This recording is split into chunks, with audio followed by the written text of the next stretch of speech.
Do you have a snake that you feel should be nicer to you?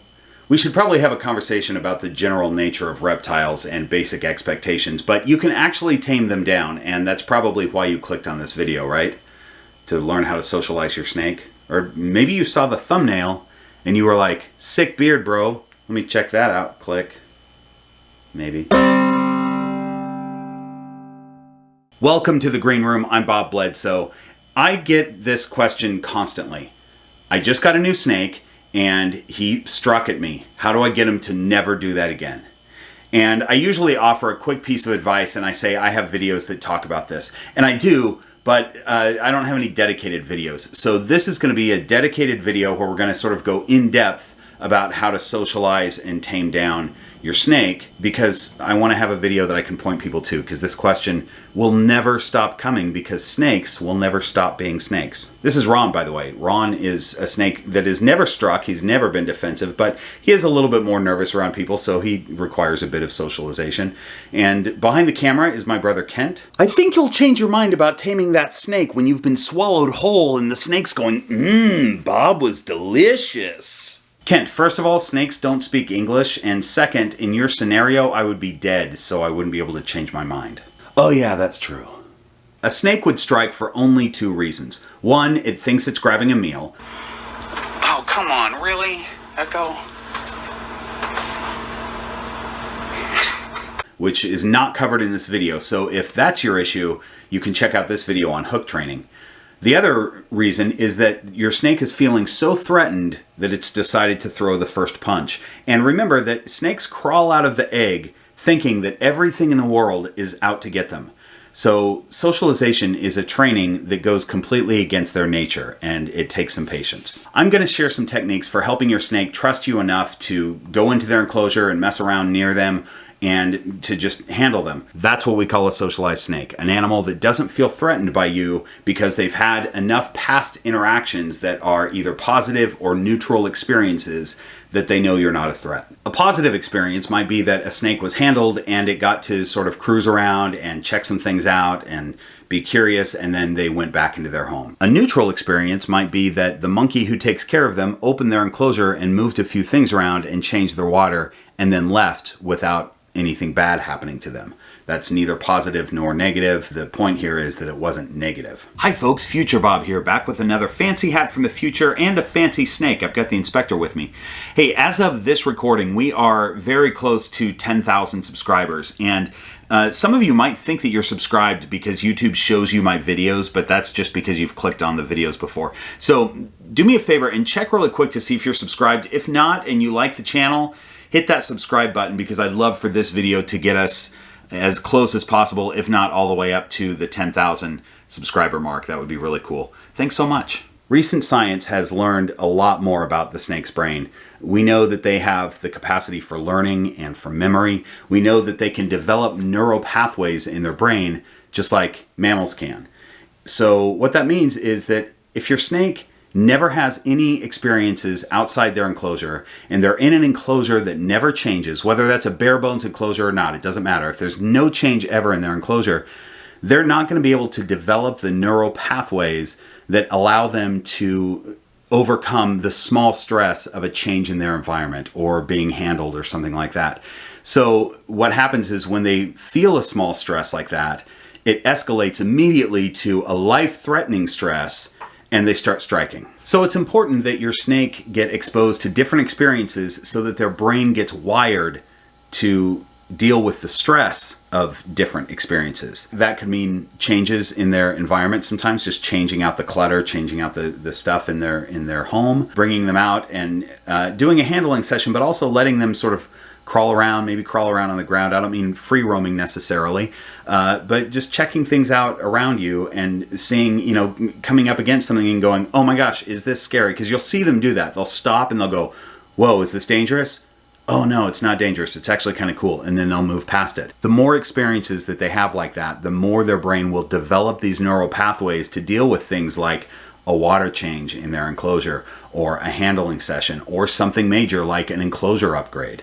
So aside from that broad suggestion of just give them different experiences, let me show you specifically how I deal with some of these snakes. One thing that's really good to do with a snake, whether they're a baby that you just brought home or an adult, is to just sit next to their enclosure. Sometimes it needs to be open for them to see you, but they need to see you nearby, but without handling them. And I don't mean sit there without handling them and then handle them. I mean do it and then shut the enclosure and then go. I do this a lot with Kata, who's a 5-year-old snake. She's a big girl, and she just was never socialized as a young baby, and I've had her for about a year now, and she's uncomfortable with humans. She's never struck, she's never defensive, but she's definitely uncomfortable with me doing anything in that enclosure. So I'll just sit there next to Kata's open tub, and I don't touch her, I don't move her stuff around. I might move myself around kind of slowly. I just want her to go, okay, there's that monkey who's kind of scary, but he left me alone. That's a neutral experience, and that's all we're looking for right now. Sometimes I open her tub so she can come out and explore, and she's pretty bold that way,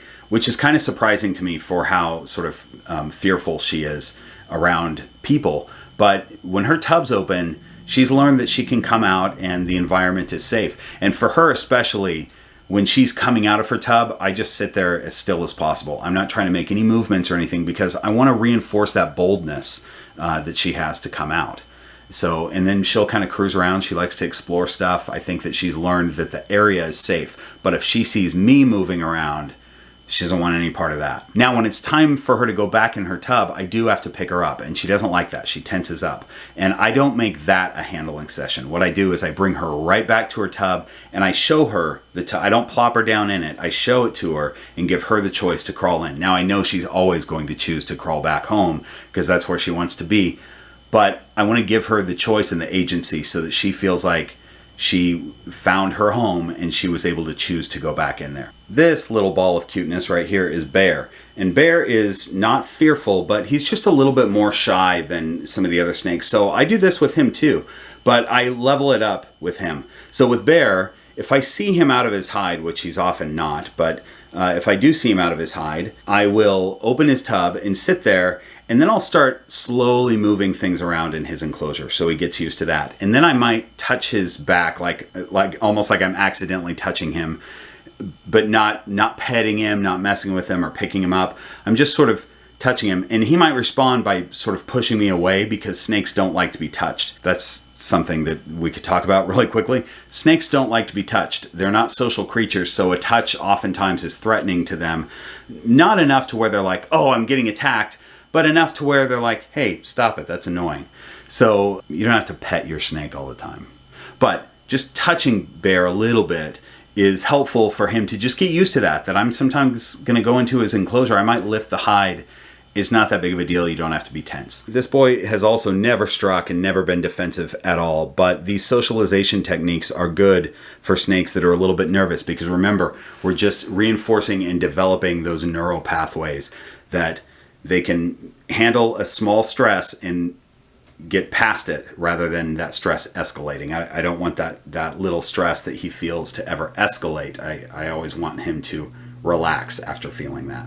Right, Bearsley? You're good at moving past it. We just give you some little practice. I found that Bear responds really well to new items in his enclosure, and so I change out his stuff quite a bit. And sometimes while he's in his tub, I'll introduce something new and let him check that out just by himself. He comes up and he's like, ooh, is this dangerous? No, I think this is cool. And then there's that monkey's hand right there also. And I'm not touching him at this point or anything. I just have my hand there so he can check that out too. He doesn't want to crawl on it. That's fine. But, you know, it just reinforces that sometimes my hand is there and that's okay. Honestly, I don't have any snakes that are fearful enough to bite me. The only time I get bit are because Maya or Echo think I'm delicious, which I'm sure I am. Wink. Hi, ladies. Gross! Stop it! Freya is another snake who isn't totally comfortable with people messing with her, and that's okay. I don't need to mess with her all the time, but I do like to socialize her when I can. Now, she's laid her eggs for the season, and she's back on food, so I start this process again of just sitting with her and hanging out a little bit. She also likes to come out and cruise around. She's pretty exploratory when she comes out, but she hasn't done this in months because when she's in breeding season, I kind of want to leave her alone. Let me just tell you a quick tangent thing though with Freya. She usually stays in her tub pretty much the whole time during breeding season, but 2 years in a row now, Freya has ovulated and then given me a pre-lay shed, so she's about 30 days away from laying eggs. 2 years in a row, there's been a day where it's pretty close to right after that pre-lay shed, I'll notice her really active in the front of her tub. So I open it up and let her out, and she cruises all over and spends about half the day out cruising around.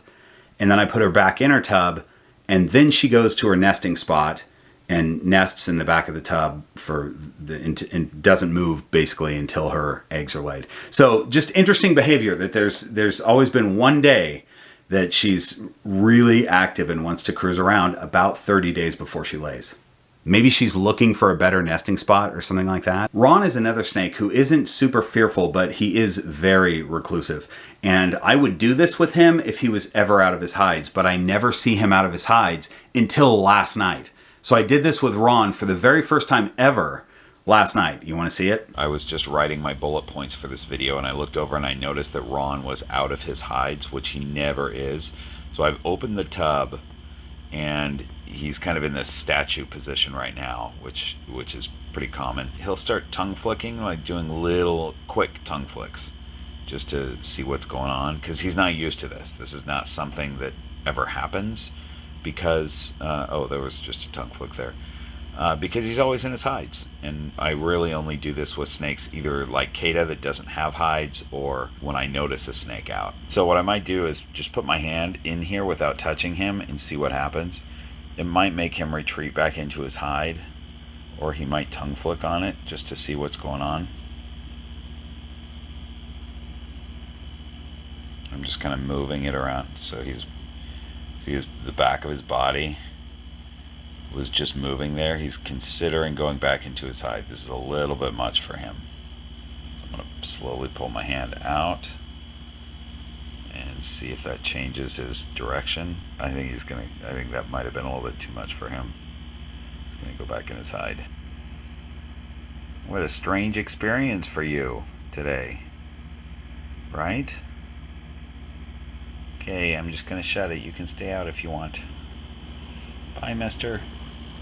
Bye, Ron. Oh, he's going back. We're about to talk about handling, but first let's find out what's happening in Kent's Corner. Hi, and welcome to Kent's Corner, the only reason that anybody ever clicks on the internet. Now, while Bob's in there being lulled into a false sense of security by a man-eating snake who's pretending to be tame, I'm out here plugging 911 into my speed dial. Because as idiotic as my brother might be, my mom would be super upset if he starts getting murdered to death in there and I didn't do anything about it. Oh, hi 911, I was just testing out my speed dial. No emergency. You're in my speed dial now, isn't that cool? No emergency, just log this call as a friendly hello. Well then, I apologize, please don't send a policeman. Jiminy Christmas. You put 911 in speed dial, Kent? How slow are your fingers? It's not for speed, it's so I don't forget the number. I can't be expected to remember every phone number in the world. Well, I appreciate your concern for my safety. Okay, folks, now for this handwritten mid-video Patreon scroll. You've seen these people before. These are the Horde of Keepers. It's a secret society, and not everyone can get in. That's not true. Everyone can, but whatever. You might be thinking to yourself, I'd love to join the Horde of Keepers, but my name is way too long to be written on one of those boards, so I just won't join. Well, guess what? Check this out. Don't underestimate my commitment to handwriting people's names on boards. These folks are really the reason that Green Room Pythons is still a thing after a year and a half. Actually, we're coming up on 2 years in a couple months. But really, it's quite an effort for me to do these videos, and these guys are helping out a lot, so I appreciate them. And everyone else should be thankful to these people as well for keeping this channel going, if you like the channel. Okay, this one right here. Julia here just turned 10 years old, and Kent sent her a birthday greeting. She lives in Finland. Channel sponsor right there. Okay, now let's talk about handling. I've got Captain Feral here for this segment. Now remember, socialization is not all about handling your snake all the time. It's really more about those other things that we talked about, giving them experiences to hardwire their brain to handle different experiences, and then just sitting there next to them to show them that you are someone who's around that's not a threat. Then when you get to handling, there are a few basic things. First, when you go to pick them up, the best thing to do is, if they're crawling onto your hand, just pick up their body.